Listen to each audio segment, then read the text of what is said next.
বসন্ত নয়, আমার দরজায় প্রথম কড়া নেড়েছিল অবহেলা।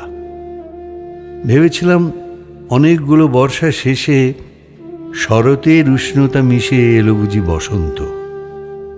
দরজা খুলে দেখি আমাকে ভালোবেসে এসেছে অবহেলা।